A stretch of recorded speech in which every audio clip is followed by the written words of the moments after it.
सुप्रभात बच्चों, मैं रेखा Garg Maharaja Agrasen senior secondary school में हिंदी प्राध्यापिका हूँ। आज हम पथिक कविता का दूसरा भाग करेंगे। पहले 3 पद हमने फर्स्ट पार्ट में किए थे। अब हम आगे जो पद हैं उनके साथ।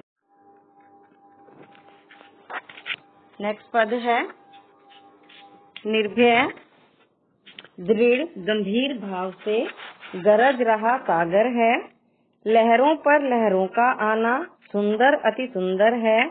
कहो यहाँ से बढ़कर सुख का क्या पा सकता है प्राणी, अनुभव करो हृदय से हे अनुराग भरी कल्याणी।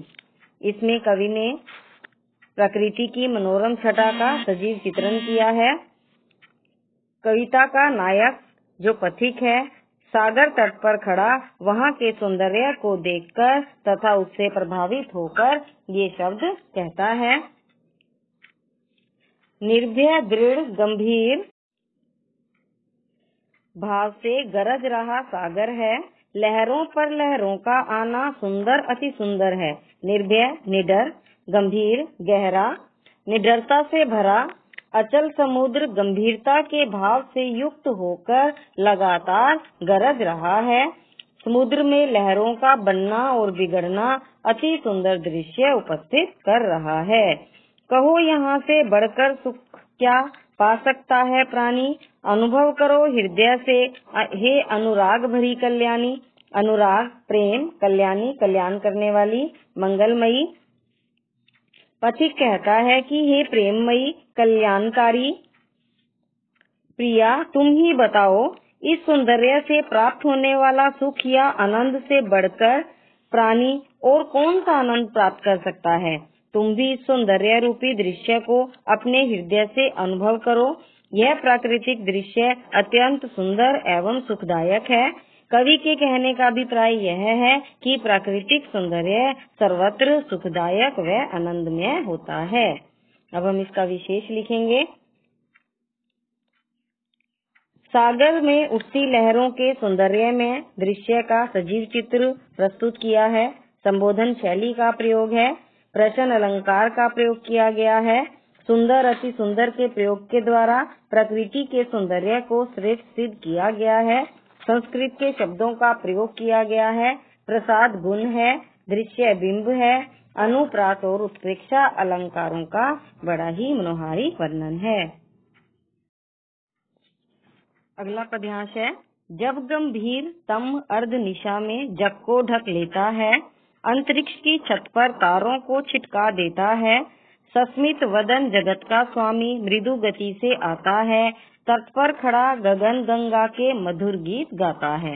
इस कविता में उन्होंने प्रकृति की सुंदर छटा का बड़ा ही मनोरम चित्रण किया है। कवि ने रात के समय आकाश में बिखरे हुए तारों का उल्लेख किया है। जब गंभीर तम अर्धनिशा में जग को ढक लेता है, अंतरिक्ष की छत पर तारों को छिटका देता है। पहले हम इसके शब्द अर्थ देखेंगे। गंभीर गहन, तम अंधेरा, अर्धनिशा आधी रात, जग संसार, अंतरिक्ष आकाश, छिटका देना फैला देना। कवि कहते हैं कि जब आधी रात को गहन अंधकार संपूर्ण संसार को ढक लेता है, अर्थात रात के समय जब गहरा अंधकार गहन अंधकार छा जाता है, तब आकाश रूपी छत पर अंधकार मानो तारों को छिटका देता है। अर्थात रात को आकाश में तारे चमकने लगते हैं और तारे आकाश में बिखरकर अद्भुत दृश्य प्रस्तुत करते हैं। सस्मित वदन जगत का स्वामी मृदु गति से आता है, तट पर खड़ा गगन गंगा के मधुर गीत गाता है।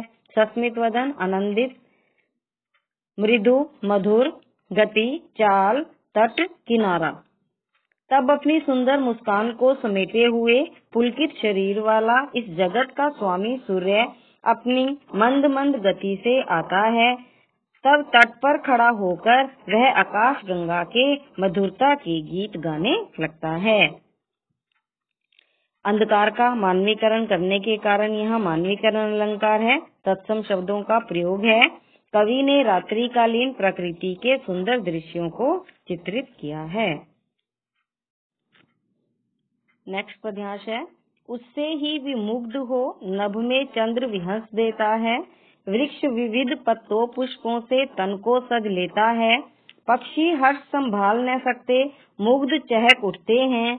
फूल सांस लेकर सुख की सानंद महक उठते हैं। पहले हम इसके शब्द अर्थ करेंगे। विमुग्ध मोहित होकर, नभ आकाश, विहंस हंसना, विविध अनेक प्रकार के, पुष्पों फूलों, तन शरीर। उससे ही विमुग्ध हो नभ में चंद्र विहंस कर देता है। वृक्ष विविध पत्तों पुष्पों से तन को सज लेता है। कवि कहता है कि रात होने के पश्चात जब प्रातः काल होता है और सूर्य उदय होने लगता है तो आकाश में चंद्रमा भी मानो उसे देखकर हंसने लगता है। वृक्ष भी अपने पत्तों और फूलों से अपने शरीर को सजा लेता है, अर्थात प्रातः काल में वृक्ष भी सुंदर दिखाई देते हैं। पक्षी हर्ष संभाल न सकते मुग्ध चहक उठते हैं। फूल सांस लेकर सुख की सानंद महक उठते हैं। हर्ष खुशी, मुग्ध खुशी से, सानंद आनंद, महक उठना खिल उठना। उस समय पक्षी प्रसन्न हो उठते हैं और वे अपनी प्रसन्नता को अपनी चहचहाहट में तथा मधुर ध्वनियों में प्रकट करने लगते हैं, अर्थात पक्षी चहचहाने लगते हैं। सूर्य उदय होने पर फूलों को भी सुख की सांस मिलती है, वे भी आनंदित होकर महक उठते हैं। कवि के कहने का अभिप्राय यह है कि प्रातः काल में सूर्य के उदय होने पर प्रकृति में अनेक परिवर्तन दिखाई देते हैं। उस समय प्रकृति का पूर्ण सौंदर्य अपनी चरम सीमा पर होता है। अनुप्रास व मानवीकरण अलंकारों का इसमें प्रयोग है। सुख की सांस मुहावरे का सार्थक प्रयोग देखते ही बनता है। शांत रस है। सूर्योदय के दृश्य का जीवंत चित्रण इसमें किया गया है। अगला पद्यांश है।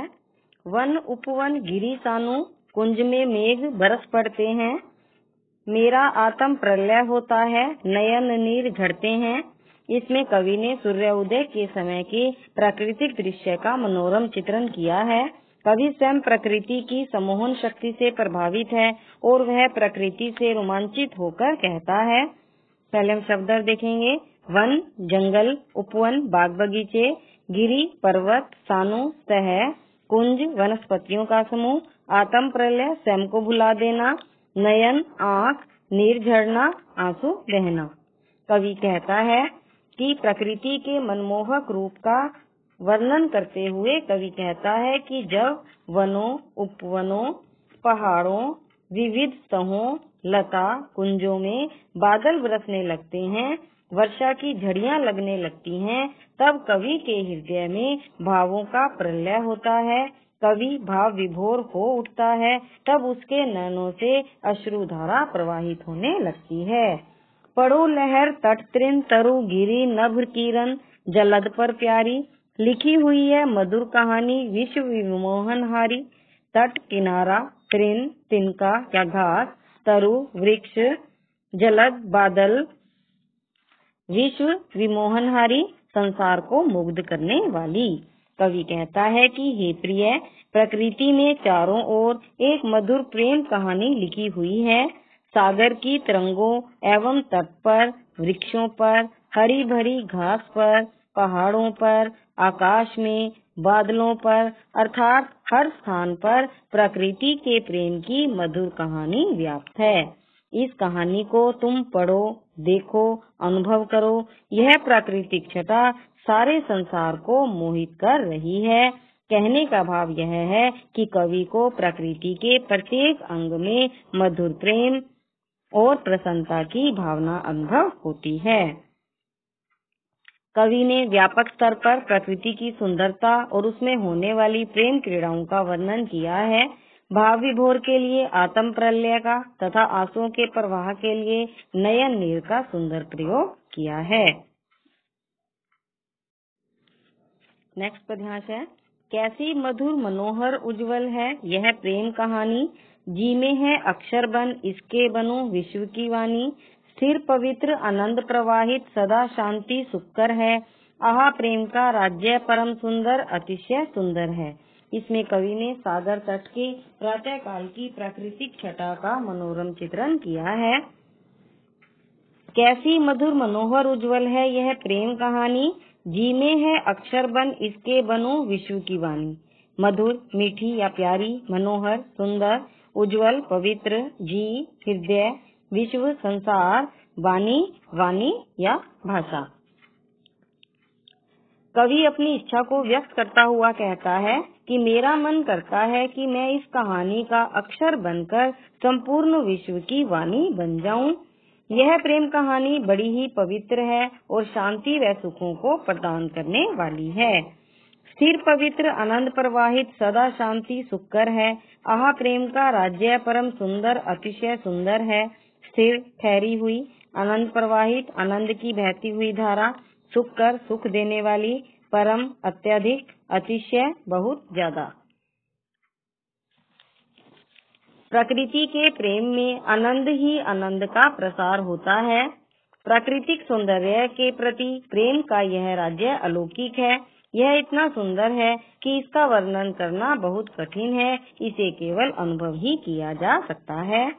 अब हम इसका विशेष करेंगे। खड़ी बोली भावाव्यक्ति में सहायक है, छंद बनता है, प्रसाद गुण विद्यमान है, संगीतात्मकता का गुण है, अनुप्रास मानवीकरण अलंकार का प्रयोग है, मधुर,